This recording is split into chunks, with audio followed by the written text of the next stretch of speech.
আসসালামু আলাইকুম। আশা করছি আল্লাহর রহমতে সবাই ভালো আছেন, সুস্থ আছেন। আমরাও আলহামদুলিল্লাহ ভালো আছি।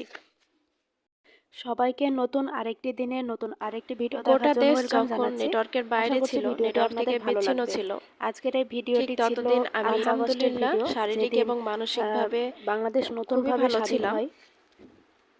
সেই দিন সকালবেলার ভিডিও এটি। আজকের ভিডিওটা আমি সকালবেলা থেকে স্টার্ট করে দিয়েছি। আর এই যে সকালবেলা আমি আমার মেয়েকে নিয়ে একটু বাইরে হাঁটতে বের হয়েছিলাম। তো আজকের এই দিনের এই সকালবেলায় এ পর্যন্ত কিন্তু আমরা কেউ জানতাম না যে বাংলাদেশ আজকে নতুনভাবে স্বাধীন হবে। আর শুধু এটাই জানতাম যে বাংলাদেশের যে বীরেরা আছে তারা এখন পর্যন্ত লড়াই চালিয়ে যাচ্ছে। আর একটা আদর্শের জন্য লড়াই করে কারো মৃত্যু হতে পারে, কিন্তু মৃত্যুর পরেও সেই আদর্শ হাজারটা মানুষের মধ্যে বেঁচে থাকে। ঠিক যেমন শত শত মানুষের জন্য স্বাধীনতা অর্জনের লক্ষ্যে কত কত ব্যক্তি শহীদ হয়েছিলেন, কিন্তু আজও তাদের আদর্শ আমাদের মনে অমর হয়ে আছে। আর ভবিষ্যতেও তাদের আদর্শগুলো আমাদের মনে অমর হয়ে থাকবে। স্বাধীনতা এক অমূল্য উপহার, যা আমাদেরকে দিয়েছে আমাদের বীর স্বাধীনতা সংগ্রামীরা। মিল্টন বলেছিলেন, স্বাধীনতা মানুষের প্রথম এবং মহান একটি অধিকার। আমাদের এই দেশ স্বাধীন একটা দেশ ছিল ঠিকই, তবে এই স্বাধীন দেশে প্রচণ্ডভাবে রুচির দুর্ভিক্ষ ছিল, সুচিন্তার আর সুরুচির দুর্ভিক্ষ ছিল।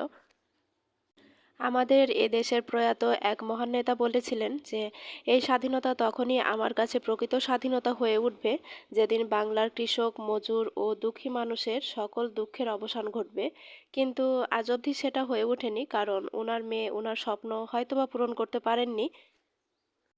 স্বাধীনতা অর্জন করা কিন্তু সহজ কাজ নয়, তবে এগে ছাড়া বেঁচে থাকাও আরও বেশ কঠিন একটা কাজ।